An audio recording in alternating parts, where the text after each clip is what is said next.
Hello. Hey, what's up?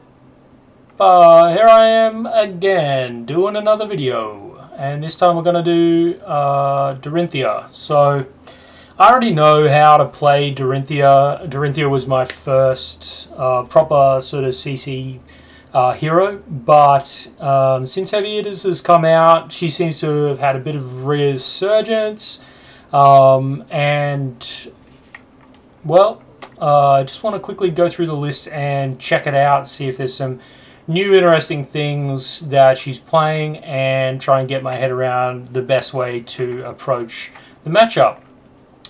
If you haven't watched my videos before, I am doing videos basically just reading through the cards, and it's kind of just content really just for listening to while you're driving in a way.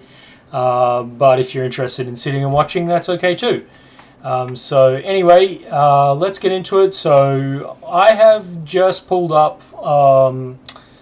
a pretty much a random list on Fabry. This one says it's Aria House. I seem to think that might be somebody of renown, but anyway, at any rate, it says PT winning list at latest. I don't know. It looks to me like it's got some of the normal stuff. It looks like it's got some of the heavy hitters stuff in it. So I'm just going to read through these cards and get our heads around what Dorinthea is doing and how she's doing it. So let's get started with Dorinthea Ironsong herself. So the first thing that you'll notice about Dorinthea is what that we have to read is just the hero effects, right? So once per turn effect, when your weapon attack hits, you may attack an additional time with that weapon this turn. You must have an action point, so you need go again, but you can attack twice with weapons where normally most weapons just like once per turn attack. So even this weapon says once per turn attack, but you can attack twice with Dorinthea as long as it's hit.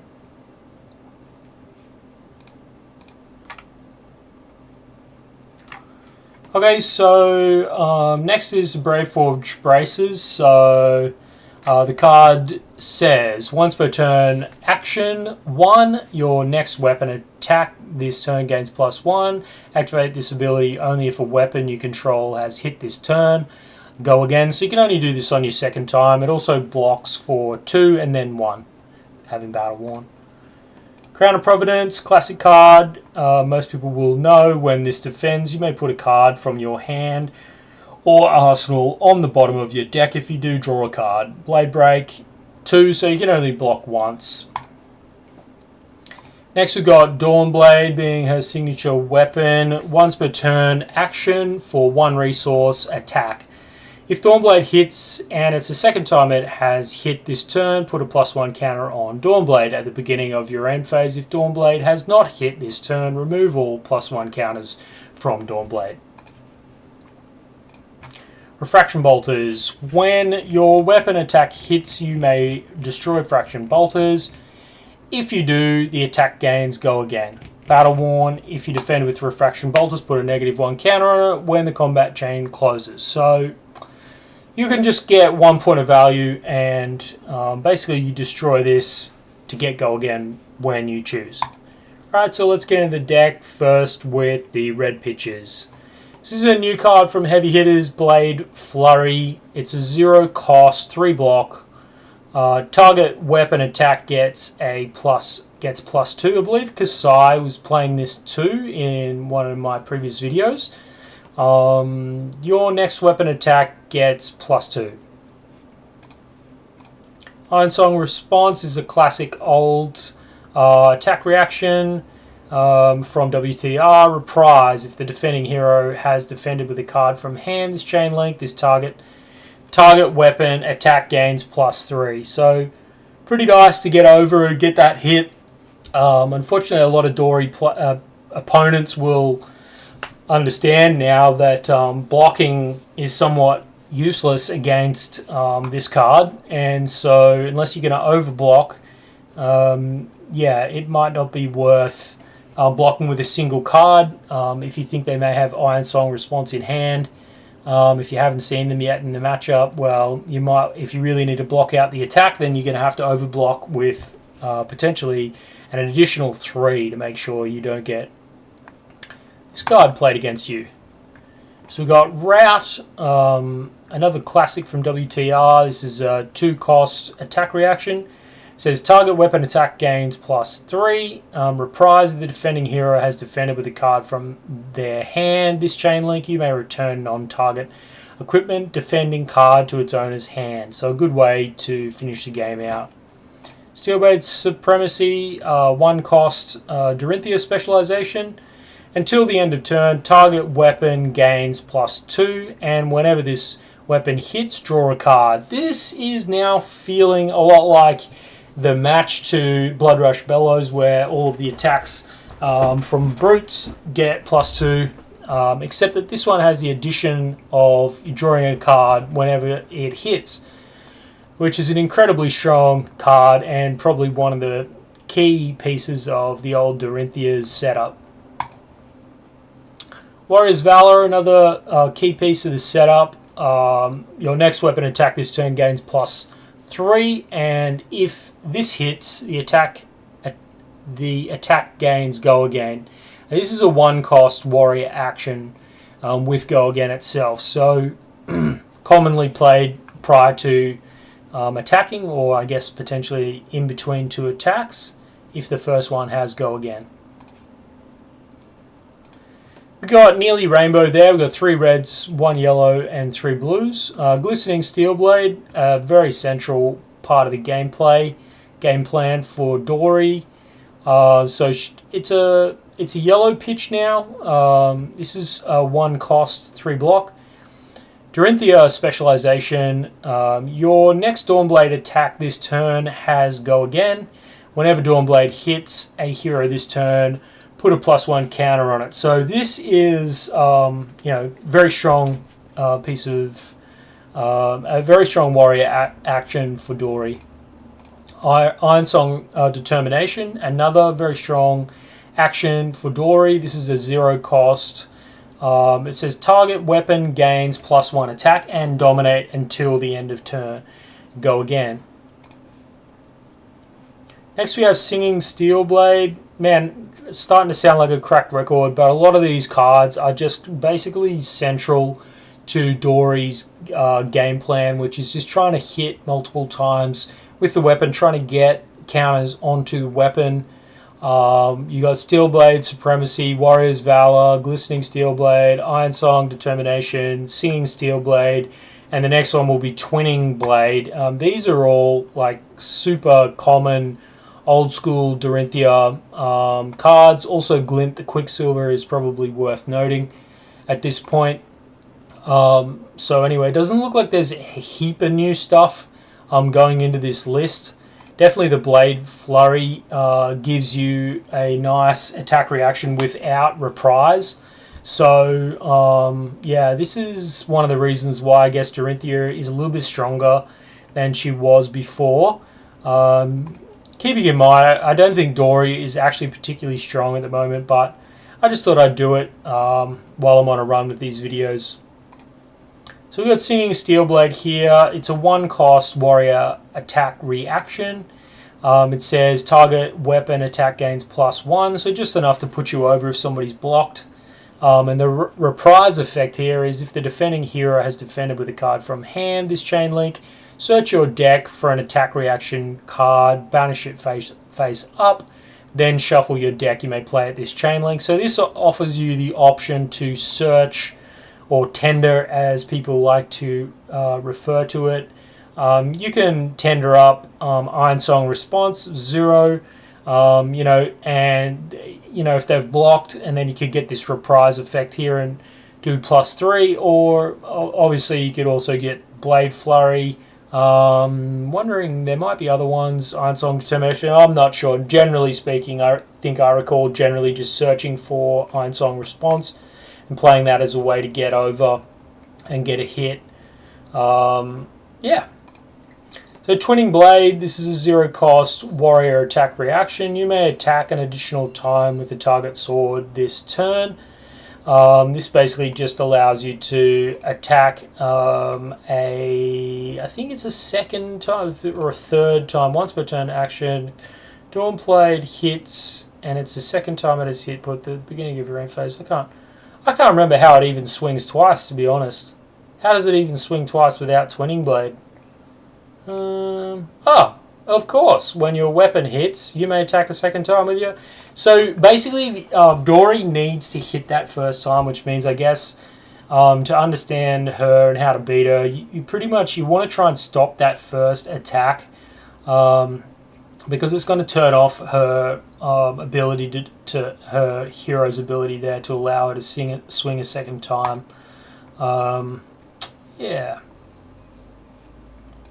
So she has another card here, generic attack reaction. This is a blue pitch, 1 cost, target sword, gains, go again. Yeah, a little bit expensive. Probably used as a pitch. Excuse me. Probably used as a pitch card. Generally speaking, may also be used to give go again if you don't have it. But yeah, interesting. See, was that a? This is a Dorinthea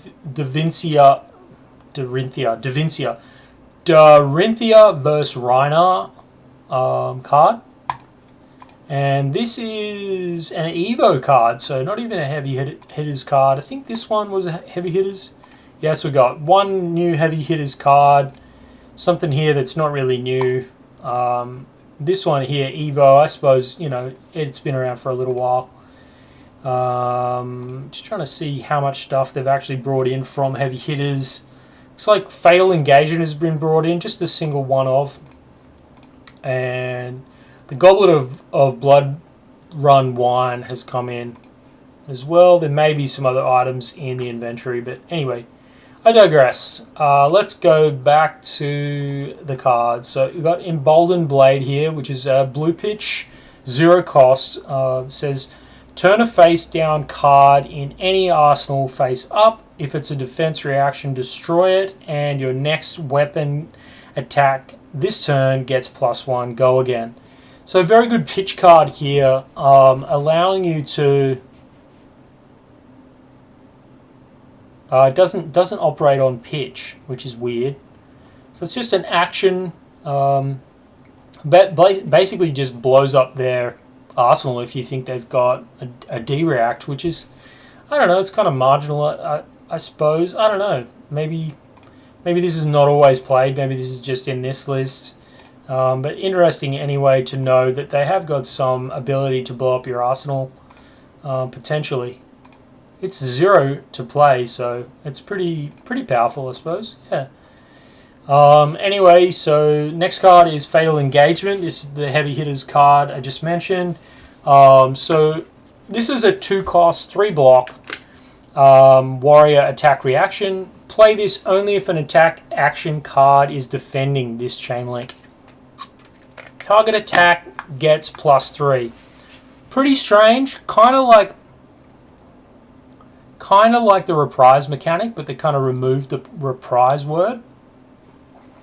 And they look like they've just gone ahead and just stated what it is. So it does say play this only if an attack action card is defending this chain link. So potentially you could have an attack action card defending on the first attack, and then this can be played, and this will give +3 to the second attack. Strange just having one of here, but obviously just filling in for something, I would imagine. But at any rate, Glint the Quicksilver, an old classic. This is a 0 cost warrior attack reaction. It says target weapon attack gains go again. Reprise if the defending hero has defended with a card from their hand this chain link, draw a card. So we are basically getting a card. You guys are probably very familiar with that card anyway. We got Goblet of Blood Run Wine, which is a 0 cost warrior action. So it says create an agility and a vigor token.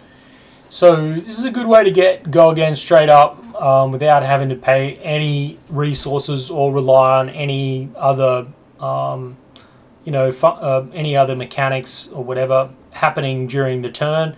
You can just play this at the start of the turn, and you create an agility and vigor token, which will be usable on the next round. And it also has go again. So yeah, a good pitch card, not a great block card being 2. Hit and Run is a 0-cost warrior action. Your next weapon attack this turn gains go again. So this is one of the primary methods of getting go again for Dory. It's also a good pitch card that can be played at the start of the turn to give go again to your weapon. If you have attacked with a weapon this turn, your next attack this turn gains +1, generally not getting used. And we've got Overpower as well, which is a 3-cost blue, 3 block, warrior attack reaction. The text says target weapon attack gains +2. Reprise if the defending hero has defended with a card from their hand this chain link. The attack gains an additional +2. So the card's a good way to get over to finish them off. Otherwise, it's a good block and a good pitch. Moving into the inventory and starting with the red pitches, we've got Agile Engagement from Heavy Hitters card, from the Heavy Hitters set. This is a 1-cost warrior attack reaction. It says target warrior attack gets +3. If it's defended by an attack action card, create an agility token. My god, wow. Great card. Great card. This is taking like Reprise to another level, and it is just providing that agility token. This is really going to get Dory fired up and attacking with ease. We've got Agile Wind-Up. This is another one, I believe, yeah, the Brutes play this as well on occasion. And this is not necessarily played as an attack action because it's a 3-cost 7, which isn't too bad. But I think generally the way that this is used is it's pitched to give it an agility token. I could be wrong. Let me know in the comments if you think otherwise. I'd love to hear any advice and ideas around the use of that card in a Dory deck. We got Commanding Performance. This is a 1-cost warrior action. It says your next warrior attack this turn gets +3 attack until the end of turn. Your warrior attacks get, when this is defended by 1 or more attack action cards, destroy a card in the defending hero's arsenal. So this makes it really awkward to block. Super good card. And yeah. Fatal Engagement red, so this is a 2-cost warrior attack reaction. Play this only if an attack action card is defending this chain link. Again, removing the Reprise text and just stating that it needs to have an attack action card. Well, Reprise is slightly different because it could be a card from hand, but this is an attack action card in specific. Target attack gets +5, so that's pretty beastie. Buff there. Nourishing Emptiness. While there are no attack action cards in your graveyard, should do the start bit first, right? It's still a red pitch. It's a 2-cost generic action, a generic attack action. So they're going to come in with this for 6. While there are no attack action cards in your graveyard, Nourishing Emptiness has Dominate, and if this hits, your hero gains +1 intellect until the end of turn. Great card on its own. Makes more sense to just be playing one of these. I think the Kasai list I looked at earlier had 3. Really not sure why. Anyway, Out for Blood. This is a 1-cost warrior attack reaction. It says target weapon attack gains +3. And Reprise if the defending hero is defended with a card from their hand. This chain link, your next attack this turn gains +1. So it's just a nice little buff for the current attack and also a +1 for the next. We've got Puncture, which is similar. We've got a 1-cost warrior attack reaction. It says target sword or dagger attack gains +1 and piercing 1. So if it's defended by equipment, it has an additional +1. We have Steelblade Shunt, which is a 1-cost warrior defense reaction for 6. If Steelblade Shunt defends a weapon attack, deal 1 damage to the attacking hero. This is a good way to finish games sometimes when they're on 1. But it's just a good way to defend 6, to be honest. Take it on the chin. This is a 0-cost warrior instant, brute warrior instant. The next time you would be dealt damage this turn, prevent 2 of that damage. If you do, create an agility token. So another good way to get agility tokens and keep yourself moving. We've got Chorus of Ironsong here from Dusk Till Dawn. This is a yellow pitch, 1-cost warrior attack reaction for 3. This is a Dory specialization. It says until the end of turn, target Dawnblade gets +1, and damage this would deal can't be prevented. Wow, that is tough. It also says Unity. When this defends together with a card from hand, create a courage token under any number of heroes' control. Now, the courage token is kind of weird because I think it just does the same thing as a might, isn't it? When you play an attack action card or activate a weapon attack, destroy this and the attack gets +1. I think that's the same or very similar to a might. But anyway. So great card, pretty versatile, but most importantly I think this is used to push through damage to try and get the win. Yeah. It's only the +1 I think that can't be prevented, I would assume. Anyway, at any rate. We got Energy Potions, a good old classic everybody knows. This is a 3-pitch, a blue pitch, 0-cost generic action item. And it's an instant. Once you place this into the arena, of course playing an action item like this does not have go again, so typically will be done after you've attacked to get it into the arena. Otherwise it shuts your turn down unless you've got some way of getting go again. Excuse me. Wow, I'm super tired. And anyway, once it's in the arena, you can instantly destroy this and gain 2 action points, which is super useful in my experience playing Dory.